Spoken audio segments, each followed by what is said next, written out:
Good morning everyone. Welcome to Laksham Academy. So today GK and current affairs సంబంధించి మనం international organization topic తీసుకున్నాం. International organisation లో మనకి major topics ఏమేమి ఉంటాయంటే ఐక్యరాజ్య సమితి, యుఎన్ఓ, యునైటెడ్ నేషన్స్ ఆర్గనైజేషన్ లేదా ఐక్యరాజ్య సమితి అంటాం. దీనికి సంబంధించిన అనుబంధ సంస్థలు ఉంటాయి, రిలేటెడ్ ఆర్గనైజేషన్స్. ఫర్ ఎగ్జాంపుల్ అందరికీ తెలిసిందే WHO, UNESCO, UNICEF, WTO. So మనకి రెగ్యులర్ అయితే దీనిపైన క్వశ్చన్ దొరుకుతారు. ఈ రెండు మోస్ట్ ఇంపార్టెంట్. యునెస్కోకి సంబంధించి ఎప్పుడు ప్రతి దేశంలో కూడా ప్రతి సంవత్సరం కొన్నింటి వారసత్వ సంపదగా గుర్తిస్తుంది, హెరిటేజెస్ గా. సో ఇండియాలో ప్రెసెంట్ అయితే 43 సైట్స్ ఉన్నాయి. 43 ప్రదేశాలను వారసత్వ ప్రదేశాలు గుర్తించడం జరిగింది. దానికి సంబంధించి మనం ఫర్దర్ క్లాసెస్ చూద్దాం ముందు ఏంటి ఉన్నాయని. మోస్ట్ ఇంపార్టెంట్ ఏంటంటే రీసెంట్ 2024లో 43rd సైట్ అంటే 43వ సైట్ గుర్తించబడింది ఏదనేది అడగచ్చు ఎక్కువ క్వశ్చన్. అది మోస్ట్ ఇంపార్టెంట్. అది సో WHOకి సంబంధించి ఇది 1948లో ఏర్పాటు చేయడం జరిగింది, April 7th. ఇదే ఏప్రిల్ 8 ఏ విధంగా తీసుకున్నారు? వరల్డ్ హెల్త్ డేగా తీసుకున్నారు. ఎందుకు? అదే రోజు WHO ఏర్పడింది. అదే రోజు WHO ఏర్పడింది కాబట్టి 1948 April 7th రోజు దాన్ని April 7th వరల్డ్ హెల్త్ డేగా తీసుకున్నారు. ఆ తర్వాత మనకి ఈ WTO. ఈ WTOకి సంబంధించిన మనకి ఇంపార్టెంట్. దీని డైరెక్టర్ జనరల్ ఎవరు, దీని హెడ్ క్వార్టర్స్ ఎక్కడ ఉంది, లేదా దీనికి సంబంధించి ఇటీవల ఏమైనా దేశం చేరిందా, ఇది మోస్ట్ ఇంపార్టెంట్. ఇది కూడా ఇక యుఎన్ఓ తర్వాత మనకి BRICS, Brazil, Russia, India, China, South Africa. So దీనిపైన గ్రూప్ 2 డైరెక్ట్ క్వశ్చన్ ఉంది.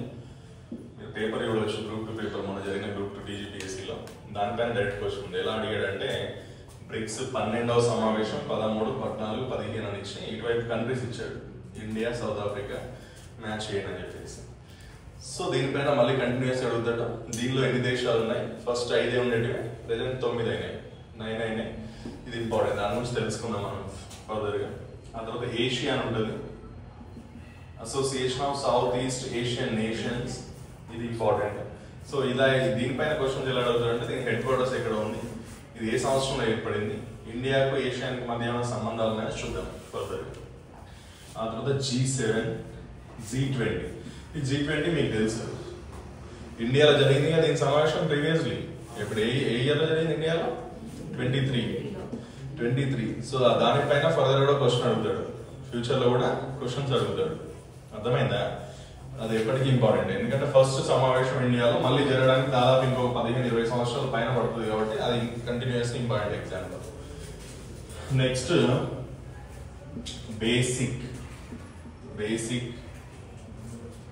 బేసిక్ లో ఎన్ని దేశాలు ఉన్నాయి? సభ్య దేశాలు. బేసిక్ లో ఎన్ని దేశాలు ఉన్నట్టు సభ్య దేశాలు? బ్రెజిల్ ఎన్ని ఉన్నాయి అన్నట్టు అని మనకు అనిపిస్తుంది, కానీ 4 ఉన్నాయి. ఇది ప్రీవియస్ గ్రూప్ 1 ప్రిలిమినరీ క్వశ్చన్. ఇది మన తెలంగాణ గ్రూప్ 1 ఉందా, దాంట్లో క్వశ్చన్ అది. బ్రెజిల్ ఇక్కడ ఇవ్వండి, సౌత్ ఆఫ్రికా అపోజిట్ లో, ఇండియా, చైనా. సో అది ఏంటిది అనేది నేను తర్వాత చెప్తా. ఎట్లా ఉంది బేసిక్ ఎందుకోసం అనేది నేను ఫ్యూచర్లో చెప్తా. అది ఎందుకోసం ఏర్పడ్డాయి 4 అని చూద్దాం. ఆ తర్వాత NATO, North Atlantic Treaty Organization. So దీనిపైన మనకి చాలా ఇంపార్టెంట్ ఫర్దర్ గా, ఎందుకంటే రష్యా ఉక్రెయిన్ వార్ జరుగుతుంది కదా. రష్యా ఉక్రెయిన్ వార్ కి సంబంధించి నాటోకి సంబంధించి లింక్ ఉంది. ఏంటిది అనేది నేను ఫర్దర్ క్లాస్ లో చెప్తాను. నార్త్ అట్లాంటిక్ ట్రీటీ ఆర్గనైజేషన్, దీనిపైన మన గ్రూప్ 2లో డైరెక్ట్ క్వశ్చన్స్ 2 ఉన్నాయి. 2 క్వశ్చన్స్ నాటో పైన ఉన్నాయి. నాటోలో 2023లో చేరిన దేశం ఏది అని అడిగాడు, ఒక క్వశ్చన్. రెండోది ఏమి ఇచ్చాడు? నాటోలో 2024 మార్చ్ 7న స్వీడన్ చేరింది. Option B. నాటోలో సభ్య దేశాల సంఖ్య 32, membership countries 32. Option C. NATO headquarters, ప్రధాన కార్యాలయం ప్యారిస్ లో ఉంది. అవునా? ఇవి 2 క్వశ్చన్స్ ఉన్నాయి. ఒకటేమో డైరెక్ట్ క్వశ్చన్, నాటోలో 2023లో చేరిన దేశం ఏదని అడిగాడు. రెండోదేమో నాటో 2024 మార్చి 8న స్వీడన్ చేరింది. నాటోలో మొత్తం సభ్య దేశాల membership countries 32. NATO head quarters Paris లో ఉందని అడిగాడు. అది ఏది కరెక్ట్ చూడండి. ఫస్ట్ ఇది ఫిన్లాండ్. 2023 ఏ దేశం చేరింది దీంట్లో? ఫిన్లాండ్. 2020 దీనికి సంబంధించి నాటో 2024 మార్చి 8న స్వీడన్ చేరింది. అది కరెక్టేనా? చేరింది. నాటోలో సభ్య దేశాల సంఖ్య ఏంటి? 32. నాటో హెడ్ క్వార్టర్స్ ప్యారిస్ లో లేదు. బ్రసెల్స్ ఎక్కడ ఉంది? బ్రసెల్స్ లో. నా statement wrong. Only A and B is right. Brussels Belgium లో ఉంటుంది. Belgium. So WTO. Next NATO తర్వాత మనకి OPEC అని ఉంటుంది. OPEC, Organization of Petroleum Exporting countries.